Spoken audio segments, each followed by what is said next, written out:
The 1948 Palestinian exodus from Lydda and Ramle was the expulsion of 50,000–70,000 Palestinian Arabs when Israeli troops captured the towns in July that year. The military action occurred within the context of the 1948 Arab-Israeli War. The two Arab towns, lying outside the area designated for a Jewish state in the UN Partition Plan of 1947, and inside the area set aside for an Arab state in Palestine, subsequently were transformed into predominantly Jewish areas in the new State of Israel, known as Lydda and Ramle. The exodus, constituting the biggest expulsion of the war, took place at the end of a truce period, when fighting resumed, prompting Israel to try to improve its control over the Jerusalem Road and its coastal route, which were under pressure from the Jordanian Arab Legion, Egyptian and Palestinian forces.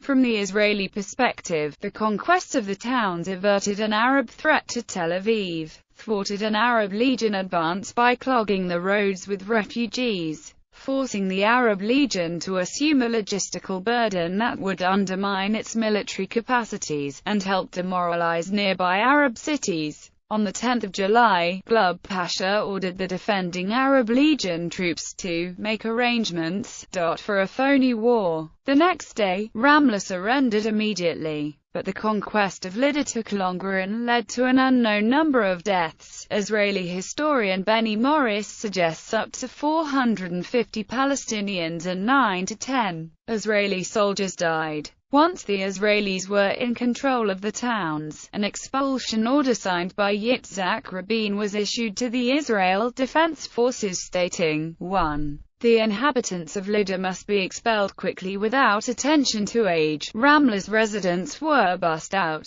while the people of Lydda were forced to walk miles during a summer heat wave to the Arab front lines, where the Arab Legion, Transjordan's British-led army, tried to provide shelter and supplies. Quite a few of the refugees died from exhaustion and dehydration. Estimates range from a handful to a figure of 350 based on hearsay, which is why the events are also referred as the Lydda Death March. The events in Lydda and Ramle accounted for 1/10 of the overall Arab exodus from Palestine, known in the Arab world as al-Nakba. Some scholars, including Ilan Pappé, have characterized what occurred at Lydda and Ramle as ethnic cleansing. Many Jews who came to Israel between 1948 and 1951 settled in the refugees' empty homes, both because of a housing shortage and as a matter of policy to prevent former residents from reclaiming them. One of the key issues of the Israeli-Palestinian conflict is whether the refugees and their descendants sought to have either compensation for their losses or the right of return, a concession many Israelis object to as a threat to the nation's Jewish identity. Background: 1948 Palestine War. Palestine was under British rule from 1917 to 1948. After 30 years of conflict between the country's Jews and Arabs, the British decided to pull out of the area, and on 29 November 1947 the United Nations voted to divide it into a Jewish and an Arab state, with Lydda and Ramle to form part of the latter. The proposal was welcomed by Palestine's Jewish community but rejected by the Arabs, and civil war broke out between the communities, triggering the 1948 Palestinian exodus, wherein 700,000 Palestinians were expelled from their homes, or fled. The British rule ended on 14 May 1948. The State of Israel declared its independence. Arab League intervened, and Egypt, Iraq, Syria and Transjordan forces invaded Palestine and engaged Israeli troops. The 1948 Arab-Israeli War started. Strategic importance of Lydda and Ramle. Lydda dates back to at least 5600–5250 BCE. Ramle, 3 kilometers away, was founded in the 8th century CE.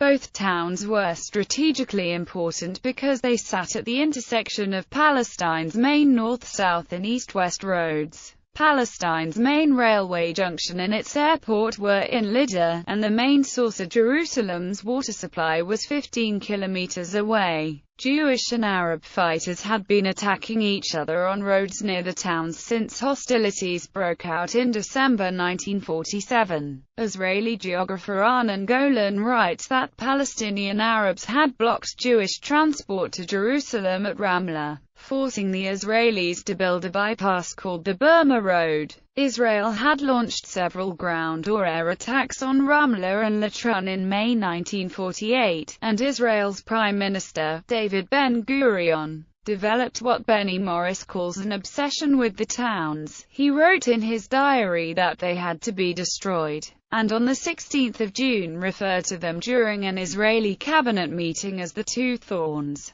Lydda's local Arab authority that was officially subordinated to the Arab Higher Committee assumed local civic and military powers. The records of Lydda's military command discuss military training, constructing obstacles and trenches, requisitioning vehicles and assembling armored cars armed with machine guns, and attempts at arms procurement. In April 1948, Lydda had become an arms supply center, and provided military training and security coordination for the neighboring villages. Operation Danny. Israel subsequently launched Operation Danny to secure the Tel Aviv-Jerusalem road and neutralize any threat to Tel Aviv from the Arab Legion, which was stationed in Ramallah and Latrun, with a number of men in Lydda. On the 7th of July the IDF appointed Yigal Allon to head the operation, and Yitzhak Rabin, who became Israel's prime minister in 1974, as his operations officer. Both had served in the Palmach, an elite fighting force of the pre-Israel Jewish community in Palestine. The operation was carried out between the 9th of July 1948, the end of the First Truce in the Arab-Israeli War, and the 18th of July, the start of the Second Truce, a period known in Israeli historiography as the 10 Days.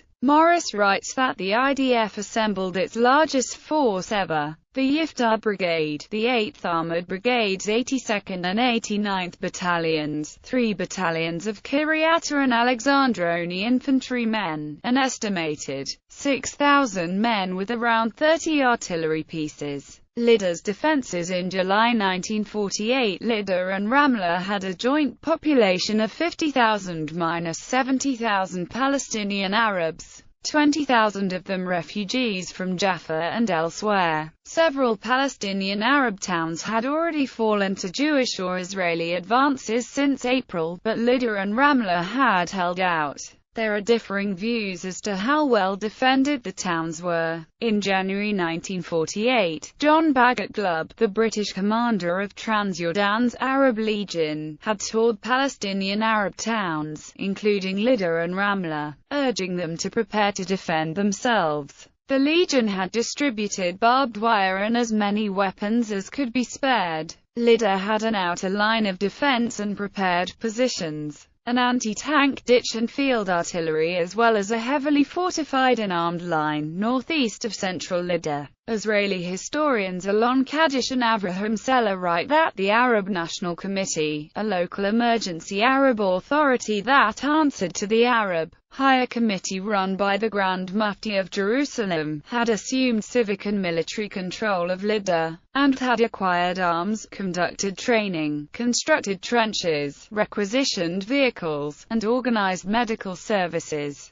By the time of the Israeli attack, they say the militia in Lydda numbered 1,000 men equipped with rifles, submachine guns, 15 machine guns, 5 heavy machine guns, 25 anti-tank launchers, 6 or 7 light field guns, 2 or 3 heavy ones, and armored cars with machine guns. The IDF estimated that there was an Arab Legion force of around 200 to 300 men. Lydda contained several hundred Bedouin volunteers and a large-sized force of the Arab Legion. They argue that the deaths in Lydda occurred during a military battle for the town, not because of a massacre. Against this view, Palestinian historian Walid Khalidi writes that just 125 legionnaires from the 5th Infantry Company were in Lydda. The Arab Legion numbered 6,000 in all, and that the rest of the town's defense consisted of civilian residents acting under the command of a retired Arab Legion sergeant.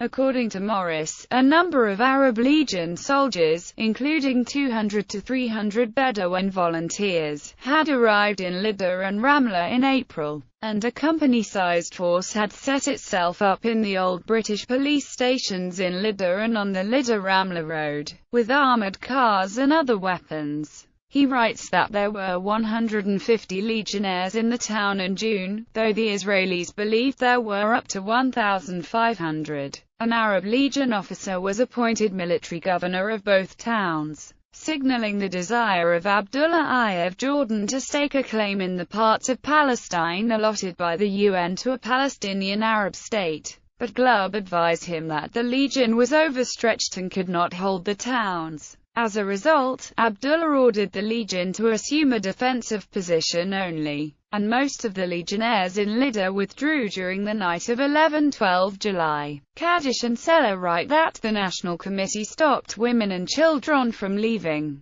because their departure had acted elsewhere as a catalyst for the men to leave too. They say it was common for Palestinian Arabs to leave their homes under threat of Israeli invasion, in part because they feared atrocities, particularly rape, and in part because of a reluctance to live under Jewish rule. In Lydda's case, they argue, the fears were more particular. A few days before the city fell, a Jew found in Lydda's train station had been publicly executed and his body mutilated by residents, who, according to Kaddish and Seller, now feared Jewish reprisals.